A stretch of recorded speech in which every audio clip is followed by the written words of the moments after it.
أحب الليل، أسمع مشاكل، نتبادل النظرات أنا والقمر، أشرب فنجان قهوة واحدة.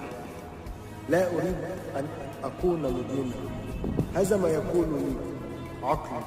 يرغب أن ينام باكرا، لا يريد التفكير في من رحل عن عالمه. أشعر بالقوة بعض الأوقات، ومن ثم أرجع طفل جائعا يبكي لأمه صائما لم يكن يشغل عقله سابقا.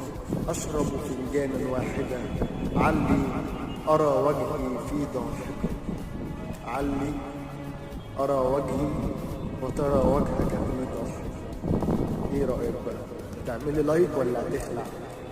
اللي بيكتب برضو حاجات زي كده خواطر يا ريت يكتبها في الكومنت ويشاركنا بيها.